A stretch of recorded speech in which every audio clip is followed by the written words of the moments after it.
Scarlett Johansson was in the spotlight before she even starred in the Avengers franchise. However, with such a great performance in the Black Widow movie, it'll surprise you to know that Disney wanted to rip her off, but she immediately took them to the court. In this video, we'll be talking about the reaction of Marvel's directors, the Russo brothers, and after that, we have something special for you. Stay tuned. First up, what was the reaction of Marvel directors? After the Disney feud was settled, the Russo brothers sided with Scarlett Johansson. Marvel filmmakers Joe and Anthony Russo expressed their displeasure with Disney's handling of Scarlett Johansson during their lawsuit in a recent interview with Den of Geek, as reported by ET Canada. The Avengers actress has been guaranteed that her standalone Marvel picture Black Widow will be released in theaters and that this will be her salary for the film. Due to the epidemic, Disney initially offered the actress such a deal, but the studio decided to release the film in theaters and on their OTT platform on the same day, which had significant impact on ticket sales and ultimately Johansson's salary. As a result, the actress went to court to fight for her rights, albeit the dispute was eventually handled outside of court. Joe's thoughts on Scarlett Johansson are as follows. That was clearly not the best method for them to deal with the matter. As artists, it was distressing. Scarlett is a good friend of ours, and the way the situation was handled disappointed us. We are relieved that the issue has been rectified. Now that we are done with that, let's go right into the dessert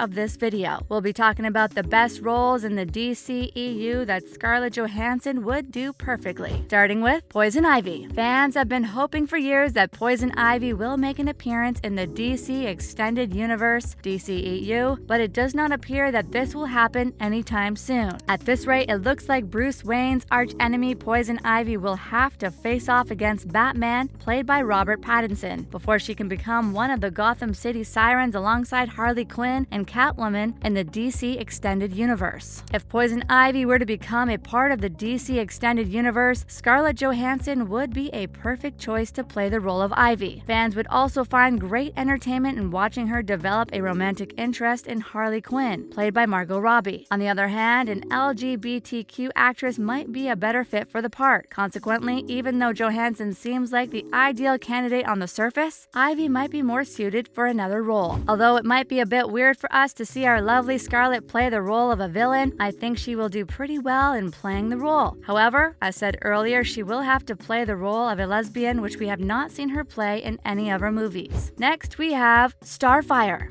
Even though she is an adult, Starfire's connection to the Teen Titans will never be severed. She is best known for her role as the Teen Titans' de facto leader. The Princess of Tamaran has a long history in DC Comics and has become one of the most well-known characters in the canon, even though she is strangely underrated. The tumultuous relationship that Starfire has maintained with Nightwing is another essential component of her character. Starfire is typically portrayed as an adult in the vast majority of adaptations, although there are a few instances where the character appears to be an adult. If the DCEU decides to make Starfire an adult character, Johansson would be an excellent pick to bring her to life in the role she currently plays. The absence of Nightwing in the DCEU would make it possible for Starfire to exist independently of the relationship, which would pave the way for a more in-depth examination of her personality and motivations. I know many fans would frown at the thought of removing Nightwing, however, it might be best if we want Starfire to reach her full potential. And now for Blackfire. On the other hand, Johansson could choose to play a villainous character in the DC Extended Universe and take that path. Blackfire, the nefarious sister of Starfire, is frequently a secondary antagonist in the Teen Titans series. However, the plot of her life is interesting enough to call for a more nuanced treatment in the live-action adaptation. A significant portion of Scarlett Johansson's most successful films, particularly those from the beginning of her career, features the actress in the role of a femme fatale. Johansson's performance in Blackfire would be an excellent example of the type of role she is best suited for. Blackfire's raven hair would help differentiate her from Johansson's previous comic book role, and playing an antagonist would also free Johansson from the obligation to make another long-term commitment. Up next is Killer Frost. Throughout the series' history, several different characters have come to be known as Killer Frost, with Crystal Frost being the first to do so. The Caitlin Snow version gained notoriety as the direct result of the popularity of the successful and ongoing television series, The Flash, in which she plays a pivotal role. Nevertheless, Louise Lincoln is a strong contender for the role because she has a complex history that could be adapted adapted relatively easy for the big screen. Her time spent on the Suicide Squad is probably what brought Killer Frost the most notoriety. It would be a dream come true if James Gunn could convince Scarlett Johansson to join his corner of the DC universe. Both of them would probably go all in with Killer Frost's ruthlessness, turning her into an adversary who is dangerous yet alluring. As one of the few Avengers without any superpowers or gadgets, Scarlett did such a great job that fans did not consider her to be weak in any way, all because of her amazing acting. So with all confidence, I'm pretty sure she'll fit right into the role of Killer Frost. And since we are discussing the ruthless members of the Suicide Squad, another name that immediately comes to mind is Enchantress. Enchantress is one of DC's most powerful and dangerous magical beings, but she also struggles to maintain her humanity while coping with the sinister personality of the succubus, the being that is responsible for bestowing her with her magical abilities. Enchantress already debuted in the DCEU, played by Cara Delevingne, but the less said about David Ayer's Suicide Squad, the better. Almost no one would be disappointed if Cara Delevingne were replaced with another actress, particularly if Scarlett Johansson was chosen to play the part. Johansson is a fantastic choice to play the role of the Enchantress because she has the potential to bring fresh energy to the character. If you have been enjoying the video, please hit that subscribe button right now so you get the updates when we post our new videos. Now we have the Baroness Paula von Gunther. Even though she was Wonder Woman's first persistent adversary, Baroness Paula von Gunther is still largely unknown to the general public. Paula, who was known for her cold blood and ruthlessness, would eventually become the vessel for the demonic entity that is known as Dark Angel. The Baroness is one of those DC villains that has incredible potential to be adapted into a feature film. Johansson would jump at the opportunity to play a cunning spy in a Wonder Woman sequel, and the Wonder Woman series would unquestionably profit from having an A-lister play the antagonist. This is especially true when one considers the mixed reception that Cheetah and the Maxwell Lord received in Wonder Woman 1984. While all the roles that I have mentioned in this video would be great for Scarlett, I think this one that suits her the most since we already watched her do it on the Avengers. Another on the list is Superwoman. The Superwoman, in contrast to other heroes and villains in comic books, does not have a distinct civilian identity. Rather, throughout the comic book's history, many different characters, both allies and adversaries, have used the moniker. However, the one that is part of the crime syndicate of America and functions as Wonder Woman's antagonist counterpart might be the most intriguing of the bunch. There's a lot of interest in multiverse stories right now, and even though DC is not going to release its take on the concept for another year, there is always room for more. Who better than Johansson to bring Superwoman to life in the potential third installment of the Wonder Woman film franchise, which could feature her as the antagonist. The actress possesses the necessary physicality as well as the acting skills to do justice to the character. And finally, we have Giganta. One of the Wonder Woman antagonists that fans could not help but fall in love with is Giganta. The fact that she was once a gorilla but was transformed into a woman with the red hair as the result of an experiment only served to contribute to her enduring popularity. Her origin story is completely ridiculous. The antagonist in the third installment of the Wonder Woman franchise needs to be a powerful and threatening enough to make her a worthy adversary. And what could be more dangerous than a raging giantess? Johansson would make an unforgettable villain out of the role by putting a lot of effort into the campy aspects of the character and making her both dangerous and humorous at the same time. Well, we have come to the end of this video. If you enjoyed it, please hit the like button and don't forget to subscribe and turn on post notifications for more content.